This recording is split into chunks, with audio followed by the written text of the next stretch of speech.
நன்றி டாக்டர் ஸ்ரீதர். நீங்கள் அதிமுகவுக்குள்ளே என்ன நடக்குதுன்றதை எங்கள் எல்லாரை விட உங்களுக்கு நல்ல நுட்பமாக தெரியும். அவங்க ஒவ்வொரு தேர்தலின் போதும் எந்த ஸ்ட்ராட்டஜியை வச்சு ஒரு தேர்தல் சீட்டை ஒதுக்குறாங்க, மாநிலங்களவைக்கான இடங்களை அவங்க ஒதுக்குறதுக்கான என்ன ஃபார்முலா மெத்தட்லாம் ஃபாலோ பண்ணுறாங்கன்றது இங்கே இருக்கக்கூடிய எல்லாரை விட உங்களுக்கு தான் நல்லா தெரியும். இப்போது ரொம்ப குரூஷியலான ரொம்ப முக்கியத்துவம் வாய்ந்த ஒரு இடத்துட்ட அதிமுகவினுடைய காலகட்டம் இருக்கிறப்போ இந்த 2 சீட்டு ஒதுக்குறுதல் அப்படின்றது எந்த பேஸில் அவங்க ஃபாலோ பண்ணுவாங்க? நல்ல கேள்வி. இதுக்கு முன்னாடி நான் ஒரு உதாரணத்தை சொல்லிட்டு வந்தால் நல்லாயிருக்கும். எம்ஜிஆர் அவர்கள் முதலமைச்சராக இருக்கும்போது இந்த மாதிரி நாடாளுமன்ற நியமன உறுப்பினர்களை உரிக்கும் போதும் அல்லது ராஜ்யசபாவுக்கு கேண்டிடேட் போடும்போதும் எம்ஜிஆர் ஒன் மேன் ஷோ. அவர் நினச்சா அவர் தான் எல்லா இடத்துலையும் நிற்கிறாருன்னு வச்சுக்கோங்க. ஆனால் அவர் ஒரு கேண்டிடேட் தேர்ந்தெடுத்தாருன்னா எடுப்பார். அந்த கேண்டிடேட்டு எல்லா ஆங்கிள்லேயும் அது ஃபிட்டிங்காக இருக்கும். எடுத்துகிட்டு வச்சுட்டு மனசில் வச்சுக்கிட்டு முக்கியமான தலைவர்களை ஆட்சி மன்ற குழுவை கூப்பிடுவார்.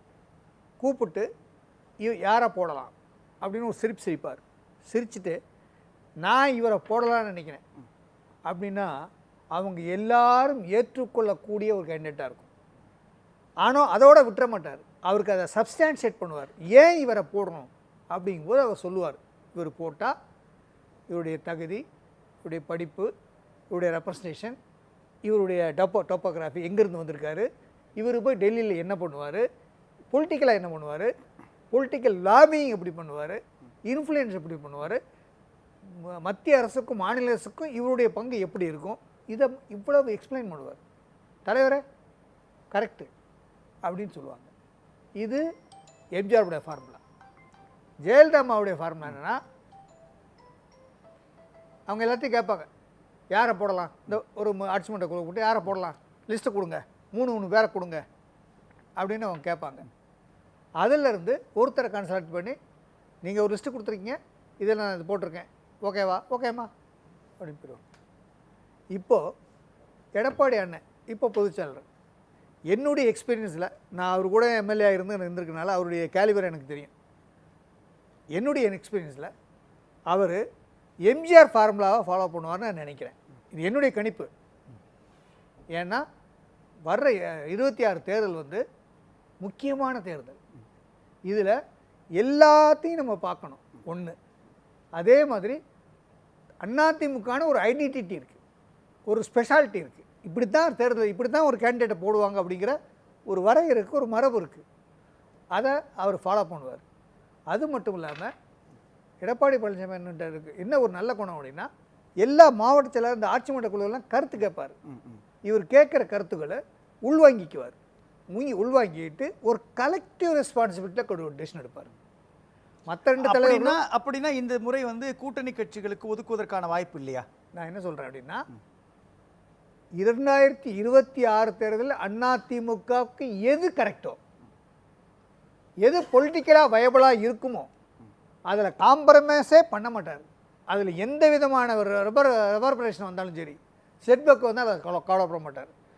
நம்ம 26 நாக் அவுட் பண்ணணும் யாரை, டிஎம்கே, அதுக்கெல்லாம் என்னங்கிற ஒவ்வொரு ஆங்கிளையும் அவர் திங்க் பண்ணுவார். இப்போ மேஜராக என்ன ஆங்கிள் இருக்குதுன்னு பார்க்க, மேஜராக என்ன ஆங்கிள் இருக்குன்னா, அதாவது ஒரு கூட்டணிகளுக்கோ அது ஒரு கொள்கை இல்லை, அது ஒரு பைண்டிங் கிடையாது, அது ஒரு தேவை இருக்கும்போது இன்றைக்கி ஒரு தேவை இருக்குது, நாளைக்கு ஒரு தேவை இருக்குது, 26 என்ன தேவை அப்படிங்கிறது அதுக்கு தான் ப்ரையாரிட்டி கொடுக்க முடியும். எந்த ஒரு அரசியல் கட்சி, நானும் ஒரு தலைவராக இருந்தாலும் அதுதான் நான் செய்வேன். நான் 26 ஜெயிக்கணும், அதுக்கு என்ன தேவை, அதை எப்படி பண்ணுறது, அதை பண்ணிவிட்டு அதை வந்து கன்வின்ஸ் பண்ணணும், சப்ஸ்டான்ஷியல் பண்ணணும். ஏதாவதுன்னா இது ஏன் பண்ணியிருக்கோம். இப்போ நான் கேட்குறேன், இப்போ உங்களுக்கு தெரியாது கிடையாது, ஏற்கனவே அண்ணா நகரில் நடந்த ஒரு கூட்டத்துக்கு கோகுல இந்திராவுக்கு அழைப்பே வரல அப்படின்றப்போ அவங்க அதிருப்தியை வெளிப்படையாகவே காட்ட தொடங்கிட்டாங்க அப்படின்றத பார்க்குறோம். அதே மாதிரி எம்எல்ஏ சீட்டே செம்மலைக்கு ஒதுக்கப்படும் அப்படின்றப்போ அவருக்கு எம்எல்ஏ சீட்டும் அங்கே ஒதுக்கலை அப்படின்றப்போ அதுவும் ஒரு அதிருப்தியாக பார்க்கப்பட்டது.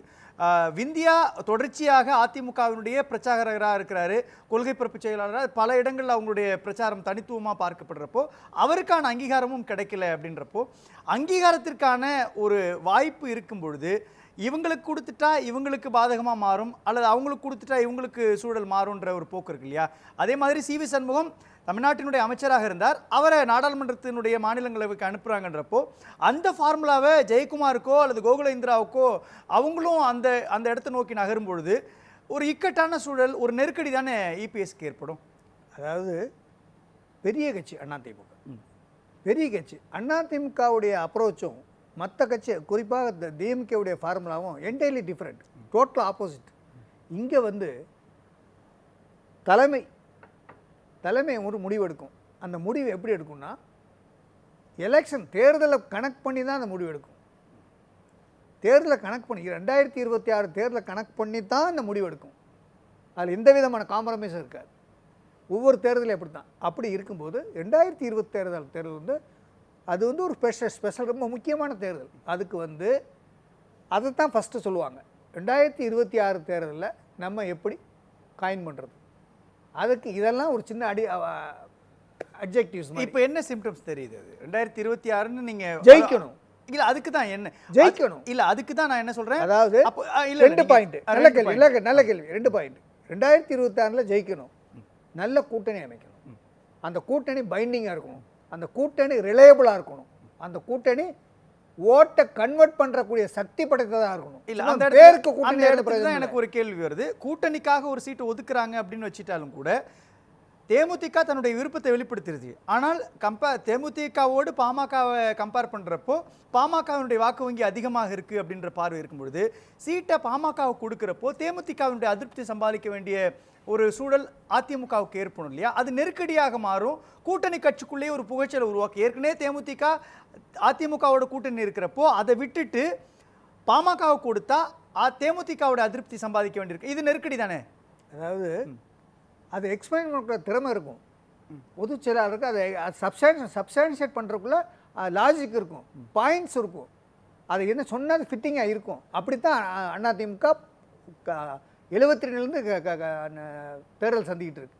எந்த ஒரு கேண்டிடேட்டை போட்டாலும் ஒரு கேண்டிடேட்டை போட்டுட்டு அதை சொல்லுவாங்க, ஏன் இதை போடுறோம், ஒரு சமூகத்தை போட்டாலும் ஏன் இதை போடுறோம் அப்படின்னு. ஒவ்வொரு தேர்தலையும் ஒவ்வொரு கட்டத்தில் ஒரு சோசியல் இன்ஜினியரிங் பண்ணுவாங்க, ஒரு கட்டத்தில் இன்னொருத்தர் கொடுப்பாங்க.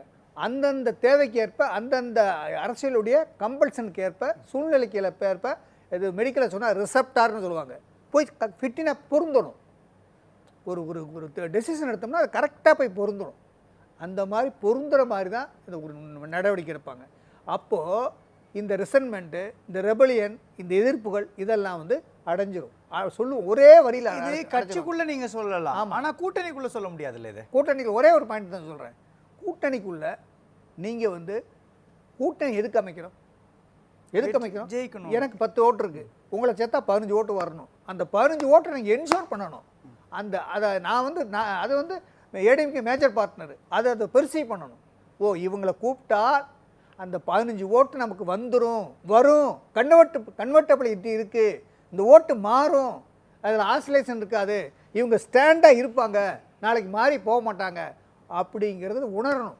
அப்போ தேமுதிக எந்த தலைவரும் இதெல்லாம் மேஜர் கட்சிகளுடைய ஸ்டாண்ட் இது இல்லை அதான் கேட்குறேன். அப்போ தேமுதிகவுக்கு வாய்ப்பு இருக்குதா, பாமகவுக்கு வாய்ப்பு இருக்குதா, பாஜகவுக்கு வாய்ப்பு இருக்குதா? அதாவது இதுதான் சொல்கிறேன். 2026 தேர்தலில் எடப்பாடி பழனிசாமி பொதுச்செயலாளர் மேஜர் பார்ட்னரு, சிஎம் கேண்டிடேட், அவர் தலைமையில் கூட்டணி அமைது.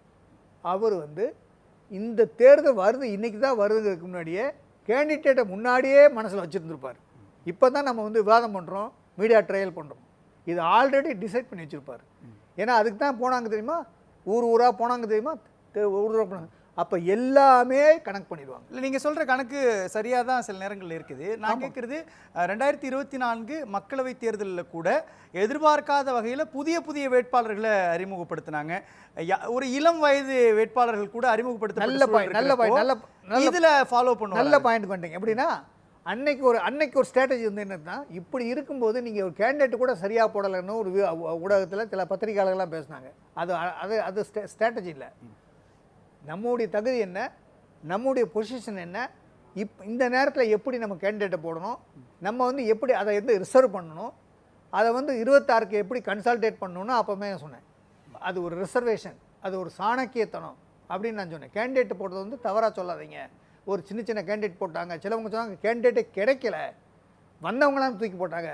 அப்படின்லாம் சொன்னாங்க. இதுதான் தவறு. அரசியலில் வந்து ரொம்ப விவரம் தெரிஞ்சவர் எடப்பாடி. எனக்கு வெளிப்படையா சொல்லுங்களேன், மக்கள் பார்த்துக்கிட்டு அதான் இருக்காங்க. இந்த 2 சீட்டை வச்சு என்ன சாணக்கியத்தனத்தை இபிஎஸ் செய்ய போறாரு? இந்த ரெண்டு சீட்டு வந்து அதிமுக ஒரு பெரிய பெரிய பிரச்சனையே கிடையாது. இது பாசிங் போகிற மாதிரி தான். இது ஒரு பெரிய டர்னிங் பாயிண்ட் வந்து எலெக்ஷனுக்கு வர போகிறதில்ல. இது ஒரு போகிற போக்கில் இது ஒரு பெரிய பெரிய பெரிய ஒரு டர்னிங் பாயிண்ட். ஒன்று நீங்கள் வேணால் பாருங்கள், நாளைக்கு நாளானிச்சு கேண்டிடேட் அனௌன்ஸ் பண்ண பாருங்க, ஒரு பிரச்சனையுமே இருக்காது. ஒரு பிரச்சனையுமே இருக்காது. டாக்டர் ஸ்ரீதர் அவர்கள் சொன்னது ஒரு ஒரு ரிசர்ச் ஸ்காலர் மாதிரி அவர் பேசிட்டார். இப்படி தான் பார்க்கணும். கட்சி விவகாரம் இல்லையா? அல்ல, அவர் கட்சி விவகாரம் மட்டும் இல்லை, அவர் பொதுவாக எல்லா விஷயத்துலையும் ஆழமாக பேசுகிறாரு.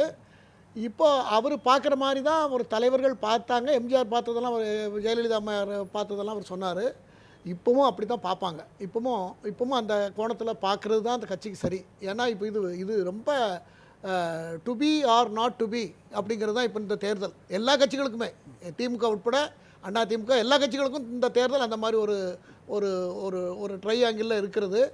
இந்த இடத்துல அந்த கட்சி வெற்றிக்காக, அந்த கூட்டணி வெற்றிக்காக என்ன செய்யலாம், அது எது நம்பர் 1 அப்படிங்கிற பாயிண்ட்டை எடுத்து அதை வச்சு டிசைட் பண்ணுவாங்க. அதை டிசைட் பண்ணுறதுக்கு அந்த இடத்துல தான் அண்ணாமலை அவர்கள் வருகிறார். அண்ணாமலைக்கு ஒரு பெரிய தாக்கம் தமிழ்நாட்டிலே இருக்கிறது. கட்சி தலைவர் மாத்தினது என்ன ஒரு பியூட்டின்னா, அண்ணாமலைக்கு எந்த நம்பிக்கையில கொடுப்பாருன்னு சொல்றீங்க? யார் எந்த நம்பிக்கையில கொடுப்பாரு? ஏற்கனவே அவருக்கு ஆந்திராவில் ஏதோ சீட் இருக்குதுன்னு சொல்லி அதெல்லாம் வேற விஷயங்க. நான் அண்ணாமலை மட்டும் சொல்லல, நாட் ஒன்லி அண்ணாமலை, இன்னும் யார் வேணாலும் அந்த கூட்டணியில் யாருக்கு வேணாலும் கொடுக்கலாம். நான் ஒரு எக்ஸாம்பிள் எடுத்து பேசுறேன். இப்போ அண்ணாமலை கொடுத்தால் தமிழ்நாட்டில் கோவை மாவட்டமாக இருந்தாலும் சரி, தமிழ்நாடு அவர் வந்ததுக்கு பிறகு பாஜகவில் நிறைய ஓட்டு இன்க்ரீஸ் ஆகிருக்கிறது. 18%. இப்போ அதிமுக குமார், இப்போ அதிமுகவில் இருக்கக்கூடிய பட்டியலை பார்க்கிறப்போ உத்தேசமான சில பெயர் பட்டியல்லாம் வருது. ஜெயக்குமார் வரும்போது டிசி மணி சொல்ற மாதிரியான சில லாஜிக் இருக்குது.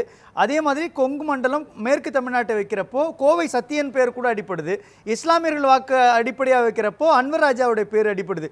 இவங்க பேரே ஒரு விஷயத்தை சொல்றப்போ ஏன் பாஜகவுக்கோ அல்லது பாமகவுக்கோ நோக்கி நகர வேண்டிய அவசியம் எங்கிருந்து வருது? காரணம் என்னவென்று சொன்னால், தமிழ்நாடு முழுக்க பிரபலமாக கொஞ்ச நாள் இப்போ அதாவது இப்போ 2-3 வருஷமாக டெய்லி நியூஸில் வந்த ஒரு ரிலேபிள் பர்சனாக ஒரு ஐக்கானாக மாறிட்டார் திரு அண்ணாமலை. ஆகையினால அவர் கொடுத்த எல்லா மாநிலம், இப்போ நீங்கள் சொல்கிற யாருக்கோ ஒருத்தர் கொடுத்த அந்த பிராந்தியத்தில் அவங்கள பற்றி தெரியும். இவர் தமிழ்நாடு பூரா தெரியும், எல்லா இடத்துக்கும் தெரியும். அது கட்சிகளுடைய கூட்டணிக்கு பெரிய ஒரு ஆதாயத்தை தேடி கொடுக்கும் என்பதுதான் என்னுடைய கருத்து. நான் பேசுகிறேன்.